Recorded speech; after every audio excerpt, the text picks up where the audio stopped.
ሰው አይደለም እንዴ? ኧረ እኔ እንደዛ ለማለት ፈልጌ አይደለም። ማለቴ ሌላ ሰው ለማለት ነው። አንቺ ሴትዮ ቆይ ለምንድን ነው ዝም ማትዩ? ቆይ ለምንድን ነው ሄደሽ በር የከፈትሽው? ሰራሪፍ ነገር ነው ያገኘልን። ልናገኝ የቻልነው መረጃ እሱን ነው። እህት የተባለችው አንድ ሄሎ፣ እንዴት ነህ? አሁኑኑ በፍጥነት ነው። ሰላም ነው እናት? ምንድን ነው ዲያራ ደህና አይደለችም እንዴ? አይ ስለሱ አይደለም። ምንድን ነው ስራ ፈልጋለሁ እያልክ አይደል? አዎ በደንብ ነው ፈልገው። የስ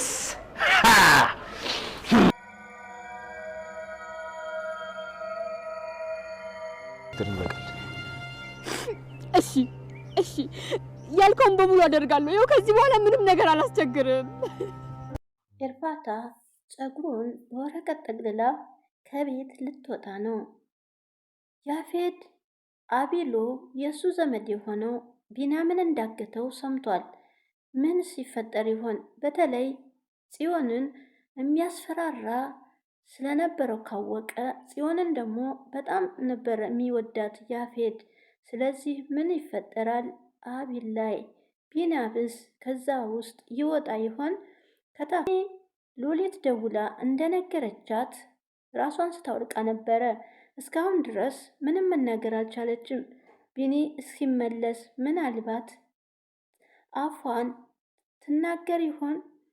ሰላም ጤና ይስጥልኝ ክብራንና ክብራን የቻናሌ ቤተሰቦች፣ ሰላማችሁ ብዝዝት በዓለም ዳርቻ በሞላ ሐረግ ክፍል 89 አቤል ቢንያምን አግቶ ተናገር እያለ ታንተ ጋር ምንም አይነት ቃል አልናገርም፣ ቃሌን አላጠፋም አለው። ቢኒም በብስጭት ታልተናገርክ እያለ በረ ቢኒም ወንድ ከወንድ ፊት ለፊት ነው እንጂ ከጀርባ ጥላ ሆነ መምጣት ወንድነት አይባልም ብሎታል። አቤል በሰዓቱ እያሰቃየው ነው ያለው ቢኒን አስሮ።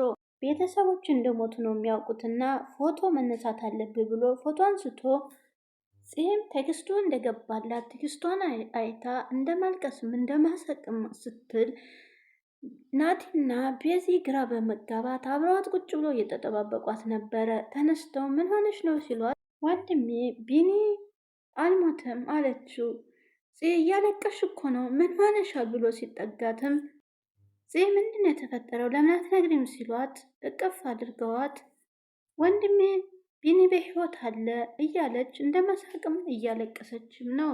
ወዲያው ናቲ ስልኳን ተቀብሎ አይቶ እንደ መሳቅ ብሎ ወዲያው ትኩረቱን ወደ ፎቶ ነበር ያደረገው። ቤዚም ጺን እያረጋጋቻት ነበር። አይዞሽ በቃ። ናቲም ቆይ ማን ነው ይሄን ያደረገው? ማን ነው ያገተው? ቢኒ እኮ በጣም ተጎድቷል እያለ ነበረ። ቴክስትና ፎቶ ማን የላከልሽ ሲላት ጽልም እኔ የእሱ በህይወት መኖር እንጂ ማላከው ማን ይላከው መቼ ያሳስበኛል። ጺም እባክህ ወንድሜ ቢኒን እርዳው፣ ከአንተ ውጭ ማንም ሊረዳው አይችልም፣ እባክህ እያለ ልመናዋን ቀጠለች። አንቺ ባትይኝስ እኔ ዝም ብዬ ነው የምቀመጠው የሚመስልሽ? ይሄን ማን እንዳደረገው እኔ ደርስበታለሁ። እኔ እንዴትም ብዬ ፈልጌ ቢኒን ይዤልሽ እመጣለሁ አላትና ወጣ ከቤት። ጺም ቢኒ በህይወት አለ እያለች ተቤዛ ጋራ እያለቀሰ ጥምጥም ማለት ለዳግም ደውላለት ዳጊ እናቱን እያበላ ነበረ። ወዲያው ስልኩ ሲጠራ ሲያነሳለት ዳጊ ቢኒ በህይወት አለ ስትለው ከመቀመጫው ተነስቶ እውነት ነው አለ። እውነትሽን ነው እያለ ብድግ ቁጭ ልጅ ወዲያው ወደ እናቱ ተጠግቶ ዳጊ እናቴ ትሰሚኛለሽ? አጎቴ በህይወት አለ፣ ቢኒ በህይወት አለ እያላት ነበረ። ገኒ ግን ምንም ነገር ብሰማም መናገር አትችልም ከማየት በስጤራ የወንድሟን ክፍል ለመክፈት ስትሞክር እናቷ ከውጭ መጣችባት። ወይዘሮ ሱዛን ምን እየሰራች ነው ልጄ? ምን ነው ደነገጥሽ? አለቻት። በሩን ስከፍችው እንዴት እንዳስደነገጥሽ ማም ወንድሜ መስሎኝ እና ምን እየሰራች ነው ስትላት ምንም የወንድሜን ክፍል ለመክፈት ነበር። በጣም ስላሳዘንሽኝ ከፍቼ ውስጡ ምን እንዳለ ለማየት ነበረ። እናቷም አይሆንም ውስጡ እኮ ካሜራ ሊኖር ይችላል። ካሜራ ባይኖር እንኳን እሱ የነካካውን ዕቃ ሊያውቀው ይችላል። በእኔ ተቀመጪ አለቻት። ግን ማም በጠዋት ወዴት ሄደሽ ነበር ስትላት አስቸኳይ ነገር ሰራተኞቹን ስብሰባ ጠርቼ ነው ስትላት እሺ በቃ ረፍት አድርጊ እኔም ወደ ውስጥ ልግባ ብላ ወይዘሮ ሱዛንም ስልኳን አንስታ ስልክ እየደወለች የዛሬውን እቃ ዛሬውን ጨርሳለን ሲላት ዛሬ የሰራውን እቃ ለሳምብል በፎቶ አንስተህ ላክልኝ፣ በፖስታ የተቀበልከውን ደግሞ ወደ ቤት ላክልኝ። ሌሎች ተቀናቃኞቹ ደግሞ እቃው እንዴት እንደሚገዛ እንዳወቅኩ አያውቁም። በዋጋ እየተከራከሩ ነው። ማንም ሰራተኛ የሆነ ነገር ትንፍሽ እንዳይል አስጠንቅቃቸው። ግን እሺ አለቃ። ግን አዲሱ ልጅ ስራ ይሄን እቃ እስከምንረከብ አስፈላጊ ነው አለ። እንደውም በተቃራኒው ጥሩ፣ እሱም የሚቀበለው ይሄንን አይደል? የጀመረውን ነው የምንቋጭ። ሁሉም ነገር ዛሬ እንጨርሳለን ሲላት ሁሉንም አዘጋጃቸው አለችው። እሺ። ዳጊም ወደዚህ ጋር ደውሎ እኔ ምልጽ እንዴት ልታውቂ ቻልሽ? ማን ነገረሽ አለ። አቲኔ ነገረሽ ሲላት አይ እኔ በስልክ ላይ ነው እና ምንድን ነው የምናደርገው? እኔ እናቴን ጥዬ መውጣት ስለማልችል አንቺ ትመጫለሽ ወይ እናቴ ጋር ብሎ ማውራት አለብን። ቆይ ግን እንዴት ናት? ምንም ለውጥ የላትም። ምን እንደማደርግ ግራ ገብቶኛል። በጭንቀት እባክሽ ቤት ነይ እና እናውራ ሲላት ያው ወንድሜ ከቤት እንዲወጣ አልፈቀደልኝም፣ ግን ደግሞ ችግር የለውም ማለት ፂም ተመስገን አምላኬ፣ አንዴ ከዛ አውጣልኝ እንጂ እኔ ስለ ሁሉም ነገር ራሴ እነግረዋለሁ፣ ይቅርታ ጠይቀው። አቢልም ቢኔን እያሰቃየው ይሄን ቀሚስ ነው እኔ ልዕት የለበሰችው፣ በመንገዷ ለምን ትሄዳለህ አላስኬዳለኝ ብላኛለች ብሎ ፎቶውን እያሳየው ነበረ። ቢኒም ትዝ አለው ስልክ ሲደወልላት ያዛኔ የደወለላት ዳጊ ነበረ። ወየ ውዴ ቆየሁ አይደለም፣ አንድ እንቅፋት እኮ መንገዴ ላይ አደናቅፎኝ ሌላ ሰው እንዳያደናቅፍ ብዬ ላንሳው ብዬ ነው ስትብላ ነበረ። ያም ነገር ትዝ አለው። ፂም ወደ እነ ገኒ ቤት ሄዳ ዳጊ ላብድ ደርሼ ነበር እንኳን መጣሽ አለና ቅፍ አረጋት። ወዲያውም ገኒ ብትላት እንኳን ገኒ አይኗን ከማንከራተት ውጭ ምንም ነገር አትናገርም። ምን አይነት ጣጣ ነው? ምንም ለውጥ የላትም። መድኃኒት አልሰጣትም እንዴ? ደግሞስ የቢኒን በህይወት መኖር አልነገርካትም እንዴ? አዎ ነግሬያታለሁ፣ ግን ምንም ለውጥ። ጽዮንም ቁጭ እንዳለች አንድ መሴጅ ገባላት።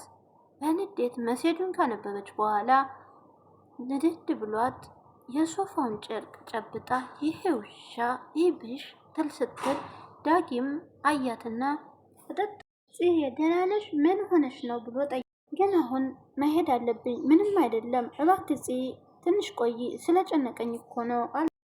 አይ ዳጊ አሁን መሄድ አለብኝ፣ ግን ደውልልሃለሁ ብላ ተነስታው ያፌድና ታሪኩ ቁጭ ብለው ስለ ስራቸው እየተወያዩ ነበረ። የዛን ሙትቻ ነገር ምን አደረግከው ሲለው ምንም ነገር የለም፣ እስካሁን ራሱ ማን እንደያዘው አላወቅንም። ቆይ ማን ነው የሚቀል? እንዴትም ሆነ እንዴት ዛሬ ፈልጋችሁ እንድታሳውቁኝ ይፈልጋለሁ። ትንሽ ፍንጭ አለ፣ ግን ደግሞ አጣርተን እንነግርሃለን። እናም ተቀናቃኛችን በዚህ ሳምንት አንተን ሊያገኝህ ፍቃደኛ ነው አለው። ኦ በጣም ጥሩ ነው አለ።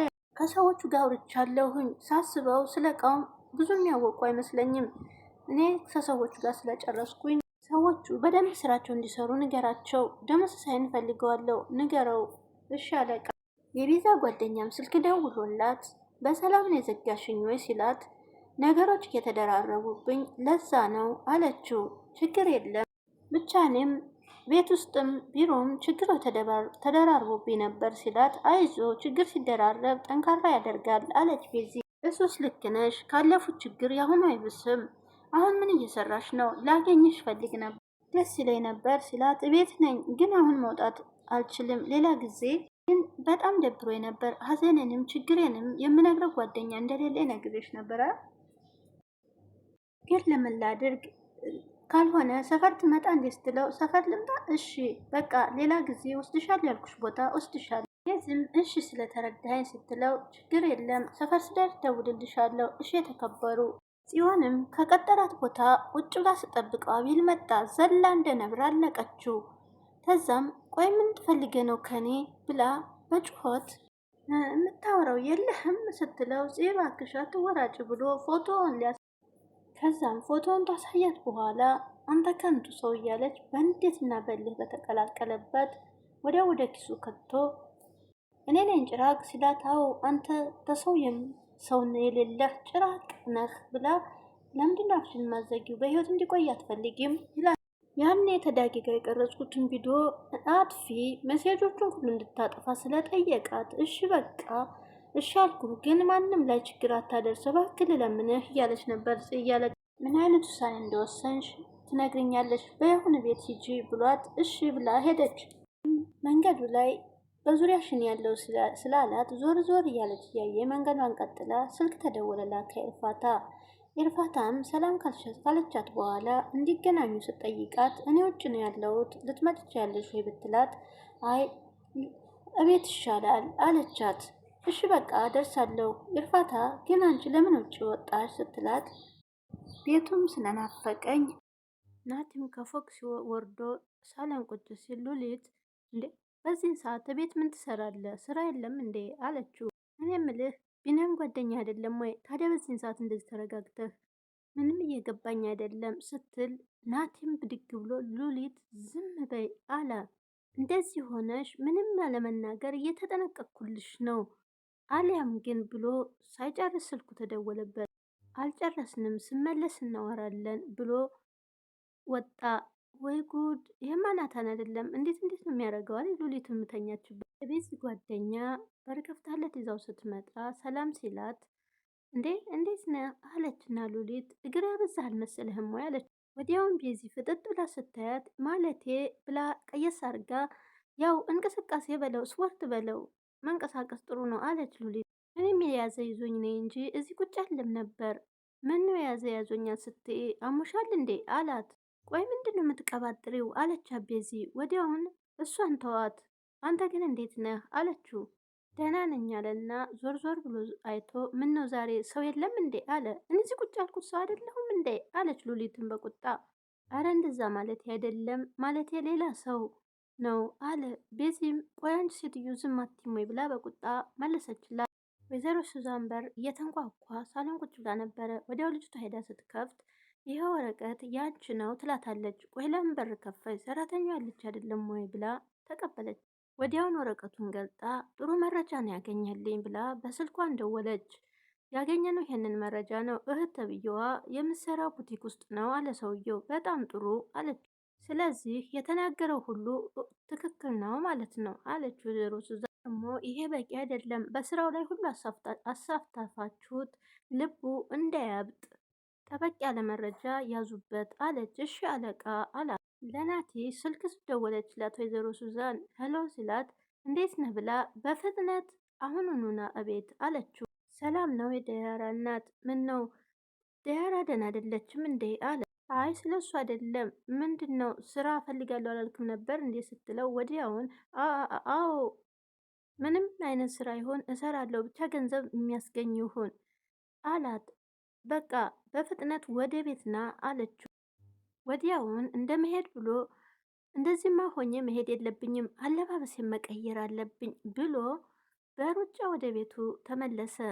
ፂም ሰው ሳያያት ቶሎ ብላ ወደ ላይ ወደ መኝታ ክፍሏ ወጣች። የቤዚውን ጓደኛ ናሆም ደህና ናት ግን ለምን ሄደሽ አታያትም ሲላት ቤዚ አይ ደህና ናት ብቻዋን መሆን ፈልጋ ነው አለችው።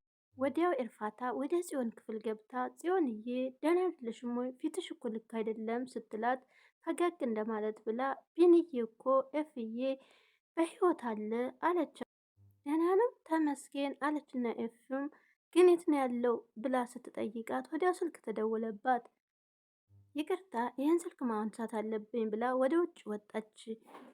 ፂም ኤርፋታም ወደዛውን መፈላለጓን ቀጠረች። ከማበጠሪዋ ላይ የሆኑ ፀጉር አንስታ በወረቀት ላይ ጠቀለለቻቸው። ያፌድም ወደ ቤት ሲገባ ኤርፋታ አልነበረችም። ኤርፋታን መጣራት ጀመረ። ወደዛ ወደዚህ እየፈለጋት ቆይ አሁን ደግሞ የት ሄዳ ነው አለ። ወዲያውን ታሪኩ መጥቶ አለቃ አለው። ምንድን ነው ሲለው ቢንያምን ያገተው የአክስትህ ልጅ ነው አለው። ምን አለ? ምን ይፈጠር ይሆን ቀጣይስ? የዛሬው በዚሁ አልቋል። ቀጣይ ደግሞ እናያለን። ደስ ካላችሁ ላይክ፣ ሰብስክራይብ በማድረግ አበረታቱኝ። ቪዲዮንም ስለምታዩልኝ ከልብ ነው የማመሰግነው።